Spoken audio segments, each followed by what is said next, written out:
An entire Japanese city patrolling its streets at night, not for criminals, but for a ghost. This might sound like a story from 300 years in the past, but think closer to 30 years ago.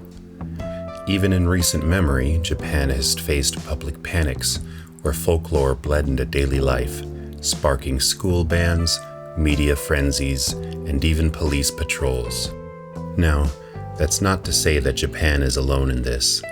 In the United States, we had the Satanic Panic, when parents became convinced that sacrificial cults lurked in daycares, recruiting through Dungeons and Dragons and heavy metal. In 1990s Mexico, chupacabra sightings sparked a media-fed hunt for a blood-sucking creature. In 2016, the UK saw so many killer clowns roaming at night that police had to start issuing tickets and making arrests. Though, this one was a touch easier to understand when we started to see actual clowns showing up and spinning the block. What I'm getting at here is different cultures, same pattern. Rumors, media, and fear-mongering combining to drive real-world behavior. For this episode, I wanted to focus on some of the more niche panics that happened in Japan. Stories you may not have heard about at all. Sharing lesser-known Japanese tales is something I'd like to think is my specialty, so I've dug through Japanese sources to bring you a handful of stories that I think you'll enjoy.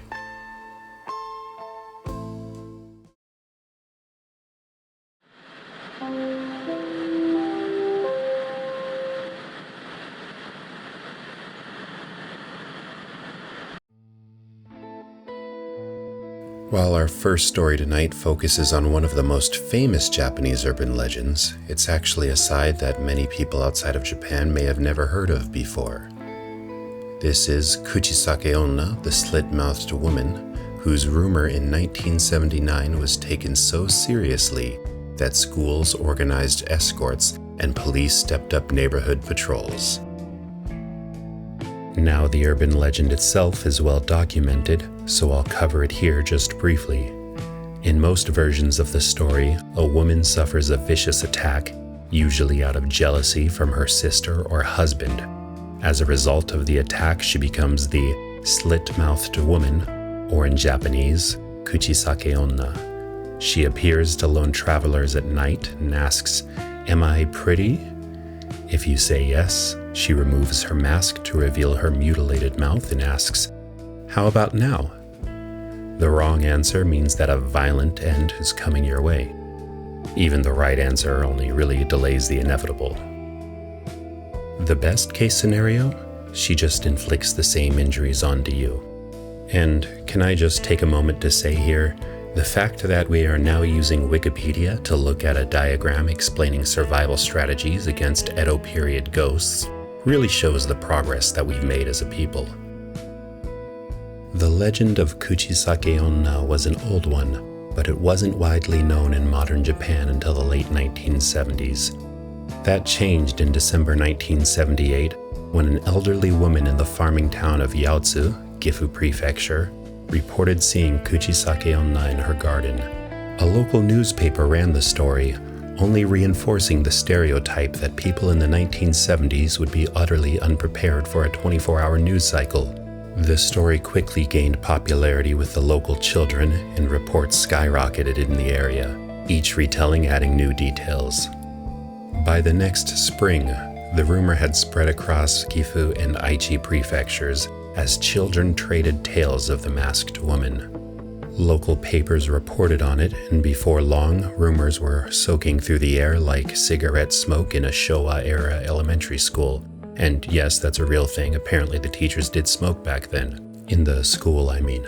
Parents became alarmed. What began as playground whispers turned into supposedly verified sightings.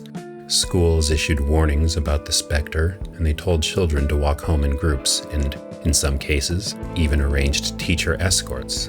Police patrolled school routes for the ghost. City tax dollars were actually spent on ghost patrols. Newspapers called it a ghost panic, with the Tokyo-based Tokyo Shimbun later revisiting the episode and confirming with teachers and police at the time that they remembered those tense weeks clearly. Officials compared the rumor to a wildfire, impossible to contain once it started spreading. By summer, the panic faded. The legend endured, though, inspiring films, novels, and endless internet retellings. What stands out is not the ghost itself, but how quickly a rumor mobilized entire neighborhoods out of fear. And there may be a reason that this story worked out so well exactly when it did. In the early 1970s, cram schools had just become common in Japan. Cram schools, or juku, is like a secondary school where children go to study and prepare for tests after their regular school ends, but before they go home. This meant that younger children were walking home later in the evening for the first time. That shift made the perfect environment for a nighttime ghost panic. This case just goes to show how fear can push communities to strange lengths to protect the vulnerable in their communities. But our next panic was strange in an entirely different way.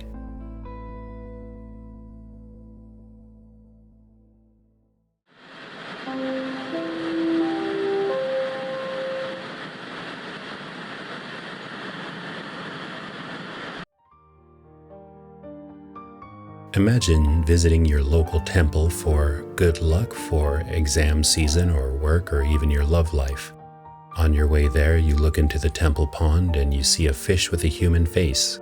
Would you take it as good luck or bad luck? Well, in the 1990s, thousands crowded into one temple pond for the chance to decide for themselves. This is the story of the human-faced fish. The setting was Zempoji Temple in Tsuruoka, Yamagata Prefecture. On the temple grounds was a small pond called Kaibami no Ike. Among the fish in the pond, one in particular was said to have a human face. Regular visitors had noticed it for years, but in 1990, one local sent a photo to the magazine Friday. This magazine ran a reader-submitted photos section, but the photo was blurry and didn't draw too much attention at the time. However, when the editors of Tokyo Sports, another rival magazine, saw the story, they sent in their own crew to take a clearer picture. In June of the same year, they released an article, "The Smile of the Rumored Human-Faced Fish." And let me tell you, the people at the time were absolutely tickled pink. Almost overnight, the temple was flooded with visitors. At the peak, as many as 10,000 people a day gathered at the pond to see the fish with a human face. A few even fell in while trying to get a closer look. Soon, other human-faced fish were reported in ponds all across Japan. The explanation is simple. Our brains are wired to find faces where none exist, a phenomenon called pareidolia. In this case, the nostrils of the koi lined up like eyes, and the shading of its face suggested a nose and a mouth. But logic rarely stops a fad. The human-faced fish craze faded away naturally over time, but remnants still exist to this day. I realized while researching this video that I had noticed even in video games like Seaman and Sekiro: Shadows Die Twice, I'd seen this trope before. But to tell you the truth, this isn't even the only human-faced animal craze. In fact, there's another one about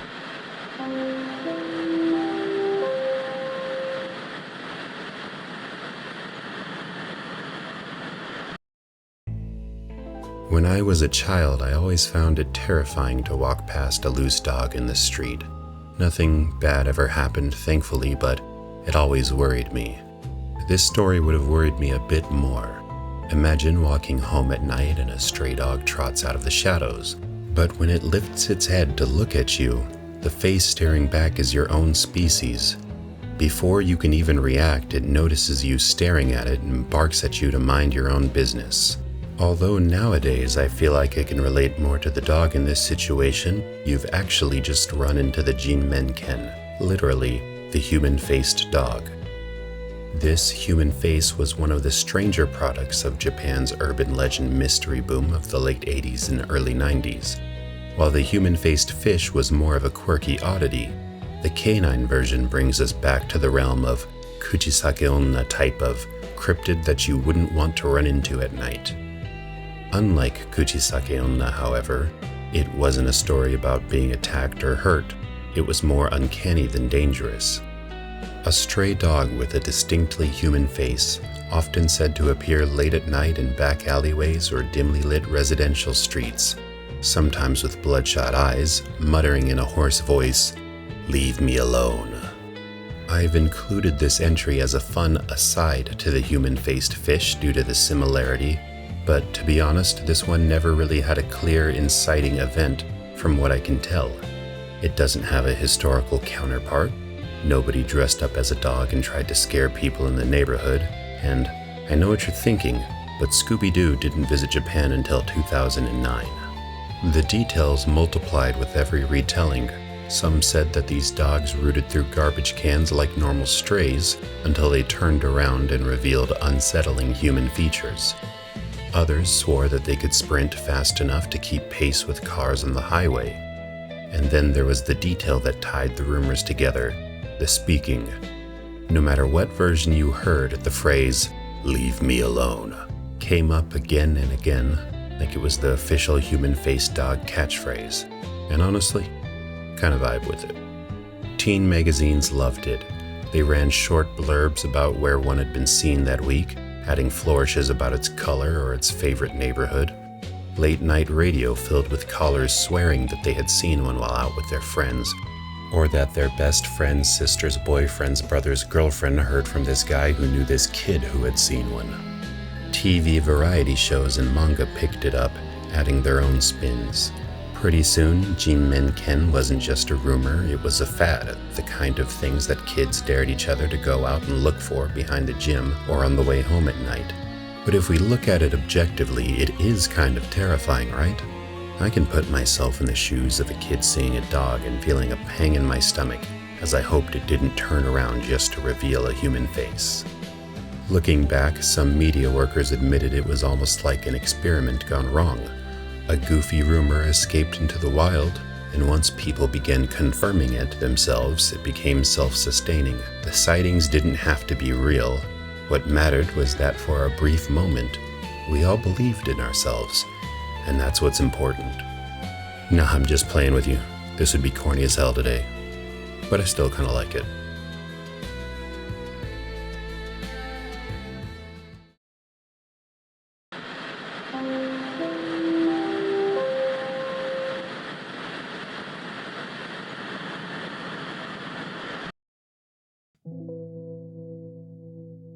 One of the most uncanny fads in the West is the Ouija board. Well, you might be surprised to learn that Japan had something similar. In fact, they share a common ancestor. Let me tell you about the phenomenon called Kokkuri-san. Taking a step back, Ouija boards are pretty wild if you think about it, right? Most of the time, we have fears as children that gradually lose their bite as we grow up, but Ouija boards are a bit different. Plenty of grown folks will refuse to participate in the game, or even flat out refuse to be in the same building when you participate in the game. To this day, I don't actually know a single person who owns a Ouija board or has even used one before, but they remain an iconic cultural touchstone. Doesn't it seem weird that you can actually go out and buy a new one? I don't know, it just seems like to me that you have to buy it at a garage sale or something like that. But as I mentioned before, the same ancestor of the Ouija board also kick-started a similar craze in Japan. The history goes back pretty far, all the way to the late 19th century, where Western culture had a bit of a table-turning craze. In this activity, a wobbly table was spun around while the participants chanted the alphabet. Instead of the planchette moving across the board, when the crowd reached the letter that the ghost wanted to communicate, supposedly the ghost would make the table tilt over. This fad was introduced to Japan by a group of marooned sailors that must have wanted a career change after they realized they were pretty terrible at maritime navigation. Since the locals didn't have the specialized equipment needed to turn a mean table, proto-Japanese Ouija warriors balanced a rice tub lid on bamboo sticks. They would call out to the spirits, watching it as it rocked, making a kokkuri sound, which is how it got its name. Over time, it was linked to animal spirits, especially foxes, which were thought to deliver messages from beyond. That's actually how they decided on the kanji characters to use for the name. Fox, raccoon, and dog fit with the overall spirit fox vibe they had going on over there. By the 1970s and 1980s, Kids had simplified it into something you could play at school, and this is what closely matches our modern-day Ouija boards. Using an A4 paper, students would use a pen or marker to make a makeshift board. They would write yes, no, the Japanese alphabet, numbers, and sometimes draw a torii gate. Early versions also favored putting the options of man and woman on the paper because, heaven forbid, we get advice from the wrong gender of ghost. Once they finish their board, the next step is to place a 10-yen coin in the middle. Everyone rests a finger on it and whispers, "Kokkuri-san, Kokkuri-san, please come." From there, the coin was believed to slide across the paper under supernatural power, spelling out answers about crushes, test scores, or the future. As pretty much anybody could have guessed, what started out as harmless fun quickly turned to unsettling. Either through the power of suggestion or the power of kids being absolute jerks to each other, teachers started to report seeing groups of children screaming that they couldn't lift their fingers, or collapsing in tears, convinced a spirit had followed them home. Tabloids ran stories about demonic games in classrooms, stoking the panic. By the late 1970s, schools across Japan began banning Kokkuri-san outright. Parents told teachers to confiscate boards, PTAs issued warnings, and guidance counselors called it out as a psychological risk. It became a rolling patchwork of bans whenever a local scare made headlines. And yet, as we've seen before, this attention reinvigorated schoolyard interest, spreading the practice further and then restarting the cycle. We've all been children. It was irresistible precisely because it was taboo. And for parents, it was another foolish distraction from having their children's individuality crushed by an oppressive educational institution.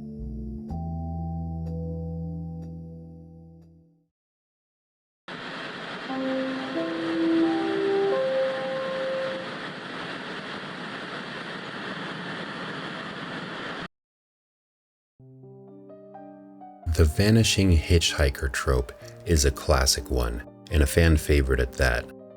We humans have been swapping spooky stories of spectral freeloaders as early as 1870, when stories circulated of ghastly passengers disappearing from horse-drawn wagons. What makes this case special is that it wasn't a legend being passed along through time. It was an eruption of individuals claiming first-hand experience. The 2011 earthquake and subsequent tsunami and nuclear disaster was an unfortunate and terrible tragedy. Let me be clear that while I am discussing this entry, I by no means wish to trivialize or sensationalize the very real impact that is still fresh in many people's minds. What I want to look at here is the collective reaction that we can have to grief. Our story starts with an academic study when a college student, Yuka Kudo, working on her sociology thesis at Tohoku Gakuin University, reached out to 100 taxi drivers in Ishinomaki City, one of the hardest hit cities in Miyagi Prefecture. She asked if they had unexplainable experiences after the disaster. Understandably, a good portion of the people she reached out to responded with anger or didn't respond at all. However, a handful of taxi drivers responded, reporting encounters that blurred the line between grief and the supernatural. After the earthquake and tsunami, several drivers described picking up passengers, often young people, starting the meter and driving just for the passenger to disappear before the trip was over. Sometimes the taxi driver was given an address that, upon arrival, had actually been destroyed in the disaster. Sometimes the passengers requested to be taken to the homes of their loved ones. Some even reportedly had the horrifying realization mid-trip that they were no longer among the living. Over the course of this fieldwork, at least 7 drivers' accounts were collected, not as ghost stories, but as a part of this study on post-disaster trauma. A few even recorded the rides in their logbooks as unpaid fares, as if the passengers had truly existed. Some professionals, including Keizo Hara, a psychologist from the affected Ishinomaki City, believe that this disaster spirituality is a component of a collective post-traumatic stress disorder and helps communities process grief. And I think that in that statement, there's a light in the darkness. that these recollections aren't just ghost stories, they're actually recollections from the minds of community members that want to believe that they can play a role in remembering those that have passed, comforting those that are still with us, and doing their part in providing collective closure.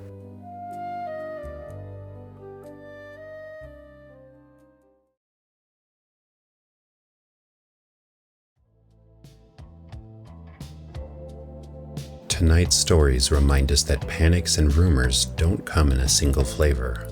They can be from the old to the young, from history to modern day, or from the malevolent to the benign. From a somewhat silly urban legend in 1979 that people took a little too seriously, to reports in 2011 that probably mean something more than people realize, each case shows how folklore and spiritual beliefs can spill over into real life, prompting patrols, bans, dares, and even academic studies. What ties them together is how imagination and rumor reshaped everyday behavior. A ghost story changed police patrol routes. A dog with a human face fueled a media fad. A coin game was treated like contraband, and in one devastated city, ghost passengers helped the living carry grief. And that's what I find so interesting about the eerie. Whether intentional or not, horror stories often hold up a mirror to our collective thoughts and fears as a society. These stories can be seen as a reflection of our history, written in fear, fascination, and sometimes even comfort. If you had a good time on this journey through the history of public panics in Japan, please be sure to hit subscribe and hit the bell for more. Leave a comment about a panic you remember, and maybe share this with a friend who might also appreciate a quirky deep dive into a lesser-known side of Japan. And always remember that Christmas season starts in December, no matter how early you see seasonal merchandise on the shelves.